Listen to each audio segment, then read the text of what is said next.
ಸ್ವಾದ ಸರೋವರಕ್ಕೆ ಸ್ವಾಗತ. ಜಯರಾಮ್ ಮತ್ತು ಲತಾ ಮಾಡೋ ನಮಸ್ಕಾರಗಳು. ವೀಕ್ಷಕರೇ, ಇವತ್ತು ನಾನು ನಿಮಗೆ ACB, ಎಲ್ಲರೂ RCB ಕೇಳಿದ್ದೀರಾ, ಎಲ್ಲರಿಗೂ ಫೇವ್ರೆಟ್ RCB. ಬಟ್ ಇವತ್ತು ನಾನು ACB ಮಾಡಿ ತೋರಿಸ್ತಾ ಇದ್ದೀನಿ. ಆಲೂ ಕ್ಯಾಪ್ಸಿಕಮ್ ಬಾತ್ ಮಾಡೋಣವಾ? ಆಲೂ ಕ್ಯಾಪ್ಸಿಕಮ್ ಬಾತ್ ಮಾಡೋಕ್ಕೆ ನಾವು ಒಂದೆರಡು ಟೇಬಲ್ ಸ್ಪೂನ್ ಅಷ್ಟು ಎಣ್ಣೆ ಹಾಕ್ಕೊಂಡಿದ್ದೀನಿ. ಮತ್ತು 1 ಟೀ ಸ್ಪೂನಷ್ಟು ಸಾಸಿವೆ ಹಾಕ್ತಾ ಇದ್ದೀನಿ. ಸ್ವಲ್ಪ ಕಡಲೆಕಾಯಿ ಬೀಜ, ನಿಮಗೆ ಇಷ್ಟ ಬಂದಂಗೆ ಕಡಲೆಕಾಯಿ ಬೀಜ, ಬೇಕಾದರೆ ಗೋಡಂಬಿನೂ ಹಾಕೋಬೋದು. ಇದನ್ನು ಸ್ವಲ್ಪ ಹುರಿದ್ಬಿಡಲಿ, ಕಡಲೆಕಾಯಿ ಸ್ವಲ್ಪ ಚೆನ್ನಾಗಿ ಹುರಿಬೇಕು.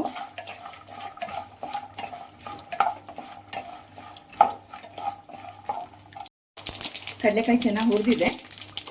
ಇವಾಗ ನಾನು 2 ಟೇಬಲ್ ಸ್ಪೂನಷ್ಟು ಕಡಲೆಬೇಳೆ, ಅರ್ಧ ಟೀ ಸ್ಪೂನಷ್ಟು ಉದ್ದಿನಬೇಳೆ, ಜೀರಿಗೆ ವಾಸನೆ ಇಷ್ಟ ಆಗೋರು ಒಂದು ಅರ್ಧ ಟೀ ಸ್ಪೂನಷ್ಟು ಜೀರಿಗೆ ಹಾಕೋತಾ ಇದ್ದೀನಿ.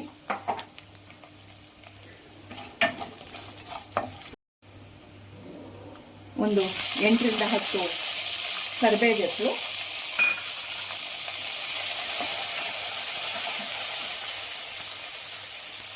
ಒಂದು ಅರ್ಧ ಟೀ ಸ್ಪೂನಷ್ಟು ಅರಿಶಿನ,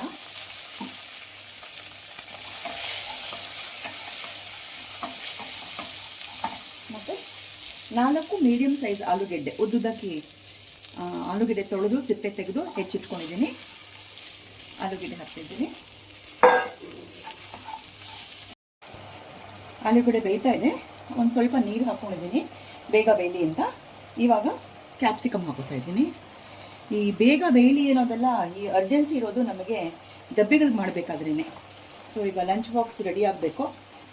so this is one lunch box recipe. ನೋಡಿ, ಇದು ಮಾಡಿ ಇಟ್ಕೊಂಡ್ಬಿಟ್ರೆ ಈ ಪುಡಿ ಒಂದಿದೆಯಲ್ಲ, ಇದಕ್ಕೆ ಹಾಕ್ತೀನಲ್ಲ, ಅದು ಮಾಡಿ ಇಟ್ಕೊಂಡ್ಬಿಟ್ರೆ ನಿಮಗೆ ಭಾಳ ಸುಲಭವಾಗಿ ಈ ಥರ ಇದೊಂದೇ ಎರಡೇ ತರಕಾರಿ ಅಲ್ಲ, ಯಾವ ತರಕಾರಿ ಬೇಕಾದರೂ ನೀವು ಹಾಕ್ಕೊಂಡು ಬಾತುಗಳು ಮಾಡ್ಕೋಬೋದು. ಈ ವಾಂಗಿಬಾತ್ ಪುಡಿ ಅಂತ ನಾನು ನಿಮ್ಗೆ ಆವಾಗಲೇ ತೋರಿಸಿದ್ದೀನಿ.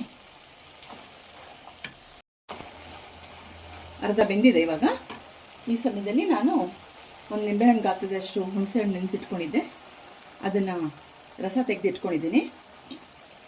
ರಸ ಹಾಕ್ತಾಯಿದ್ದೀನಿ. ಯಾಕಂದರೆ ಈ ಬಾತ್ ಒಂದು ಸ್ವಲ್ಪ ಟ್ಯಾಂಗಿಯಾಗಿರಬೇಕಲ್ಲ, ಉಪ್ಪು ಹುಳಿ ಖಾರ ಎಲ್ಲ ಇರಬೇಕು.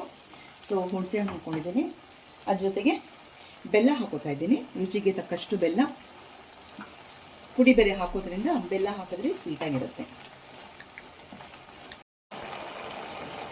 ರುಚಿಗೆ ತಕ್ಕಷ್ಟು ಉಪ್ಪು ಹಾಕೋತಾ ಇದ್ದೀನಿ.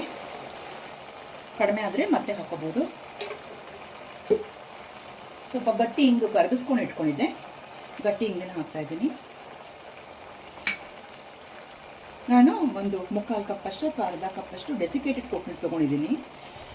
ಆ್ಯಕ್ಚುಲಿ ಆ ಪುಡಿ ಮಾಡಬೇಕಾದ್ರೆ ಪಲ್ಯದ ಪುಡಿ, ವಾಂಗಿಬಾತ್ ಪುಡಿ ಏನು ಮಾಡಿದ್ದೀನಲ್ಲ, ಅದಕ್ಕೆ ಕೊಬ್ಬರಿ ಹಾಕಿದ್ದೀನಿ. ಬಟ್ ಇದ್ರೊಳಗೆ ಒಂದು ಸ್ವಲ್ಪ ಟೇಸ್ಟ್ ಚೆನ್ನಾಗಾಗಿದೆ ಅಂತ ಹೇಳಿ ಸ್ವಲ್ಪ ಡೆಸಿಕೇಟೆಡ್ ಕೋಕೋನಟ್ ಹಾಕ್ತಿದ್ದೀನಿ. ನೀವು ಬೇಕಾದರೆ ಕೊಬ್ಬರಿನೇ ತುರಿದು ಹಾಕೋಬೋದು.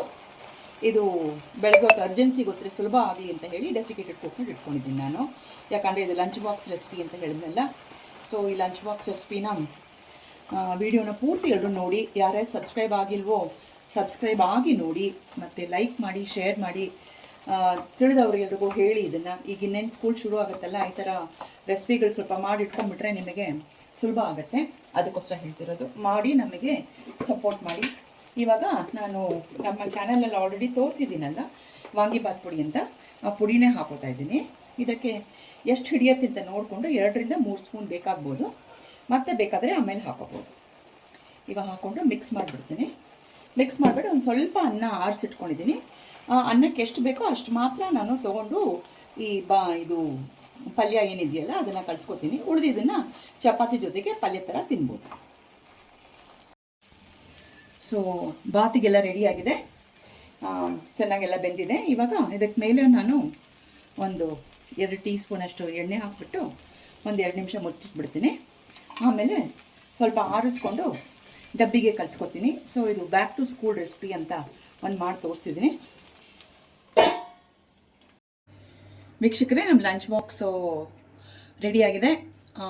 ಸೊ ಇಲ್ಲಿ ಬಾತು ಕ್ಯಾಪ್ಸಿಕಮ್ ಆ್ಯಂಡ್ ಆಲೂ ಬಾತ್ ಮಾಡಿದ್ದೀನಿ. ಮತ್ತು ಜೊತೆಗೆ ರೈತಾಗೆ ಗಟ್ಟಿ ಮೊಸರು, ಒಂಚೂರು ಉಪ್ಪು, ಒಂಚೂರು ಸಕ್ಕರೆ, ಒಂದು ಚಿಟಕಿ ಮೆಣಸಿನ ಪುಡಿ ಮತ್ತು ಕೊತ್ತಂಬರಿ ಸೊಪ್ಪು ಹಾಕಿದ್ದೀನಿ. ಸುಲಭವಾಗಿ ಮಾಡ್ಕೋಬೋದು. ಪುಡಿ ಒಂದು ಮಾಡಿಟ್ಕೊಂಬಿಡಿ. ಆ ಪುಡಿದ ಲಿಂಕು ನಾನು ಶೇರ್ ಮಾಡ್ತೀನಿ ವಿಡಿಯೋ ಜೊತೆಗೆ. ಅದನ್ನು ಮಾಡಿಟ್ಕೊಂಡ್ಬಿಟ್ರೆ ನಿಮಗೆ ಯಾವ ಥರ ತರಕಾರಿ ಬೇಕಾದರೂ ಹಾಕ್ಕೊಂಡು ನೀವು ಬಾತುಗಳು ಮಾಡ್ಕೋಬೋದು. ಇಷ್ಟು ಹೇಳಿ ನಾವು ಈ ವಿಡಿಯೋ ಮುಗಿಸ್ತಾ ಇದ್ದೀವಿ. ಮುಂದಿನ ವಿಡಿಯೋ ಸಿಗೋಣ. ಅಷ್ಟವರೆಗೂ ನಮಸ್ಕಾರಗಳು.